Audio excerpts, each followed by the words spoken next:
Chapter 20. When we crawled out onto the ledge again, it was dawn.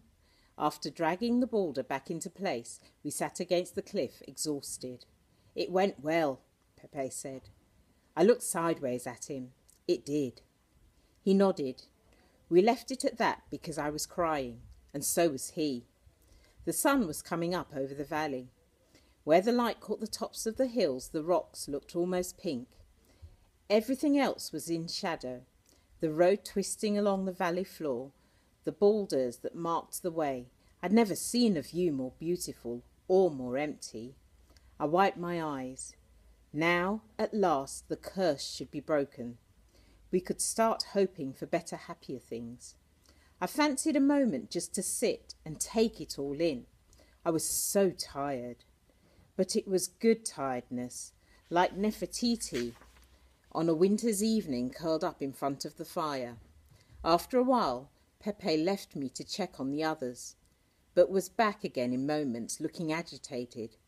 Remembering Tulip, I scrambled to my feet. "She's not worse, is she?" I asked. He beckoned.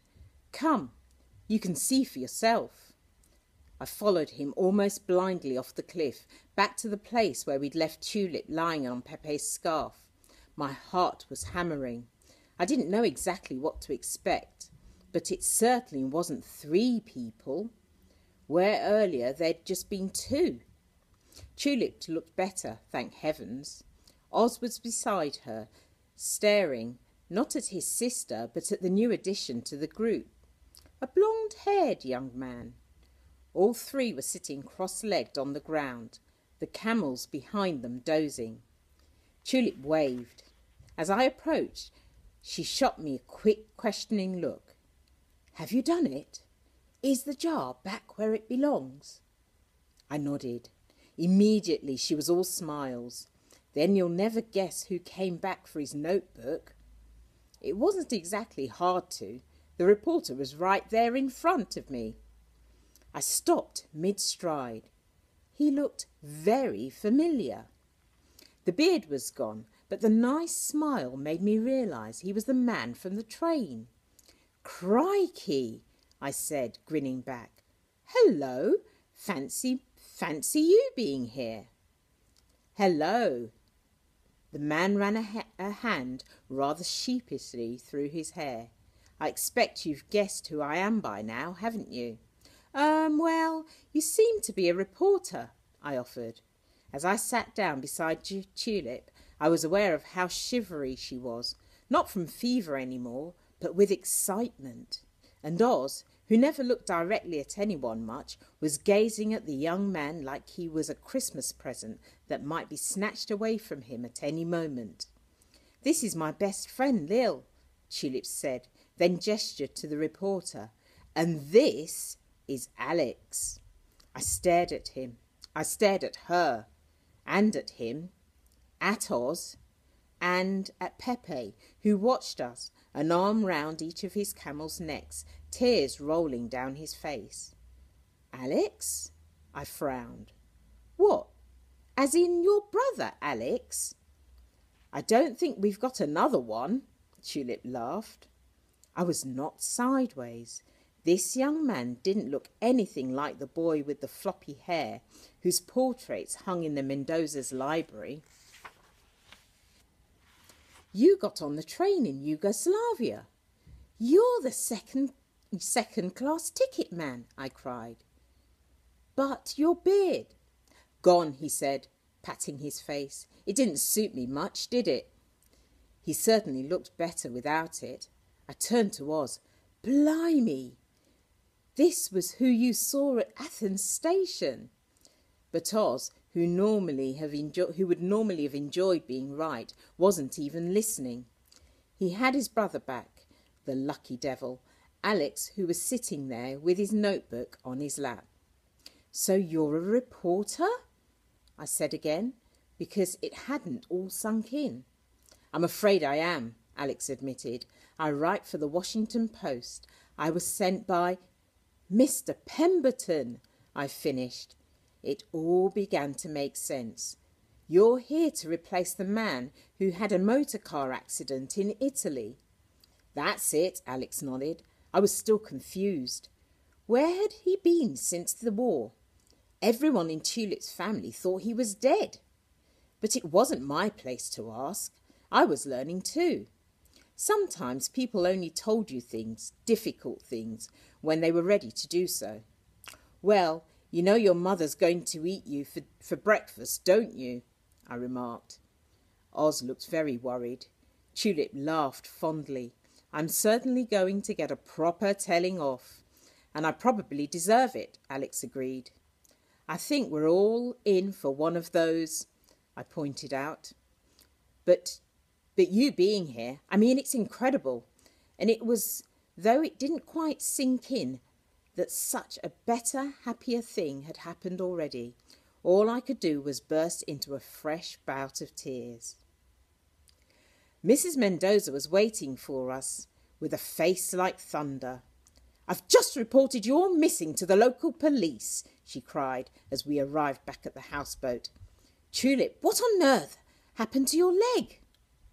It's better than it was last night, Tulip told her. When Mrs. Mendoza saw Alex, the leg was forgotten. Yet she didn't come any closer. Maybe she didn't believe this person really was her son. Or maybe she was angry. We all stood on deck, not knowing what to say or do. The silence was agony. Alex, meanwhile, grew paler by the second. Here, Tulip offered him a seat. As he sank into it, she settled herself protectively at his feet. Oz soon moved his chair to sit next to his brother, and the bond between them was obvious. I felt glad for them, I really did. But this was family business. I was an outsider looking on. Theirs was a team I wasn't part of. In broad daylight, Alex's scars were more vivid. His hair tumbled forwards into his eyes once or twice, which made me think maybe he didn't look so different from the boy in the portraits after all. He was, I suppose, rather handsome. He's always seemed very lost. Might we have some tea and toast, Mama? I'm starving, Tulip suggested. Mrs. Mendoza went very white, then red. You can't just walk in and expect breakfast. She looked pretty scary, to be honest. Tulip seemed to recognise the look too. She looped her arm tighter round Alex's ankles. The war ended, Alex. They told us you were missing, believed dead. Mrs. Mendoza's voice was dangerously quiet. Alex wiped his hands on his trousers. Even from where I was sitting, I could see how much he was shaking. I was in hospital in France, Mama. This scar on my face, he touched it. Shrapnel. I couldn't speak, feed myself, or remember anything for months. I didn't know who I was. I wished Mrs. Mendoza would go to him and hug him, but all she did was close her eyes for a moment. Why didn't you come home when you'd recovered?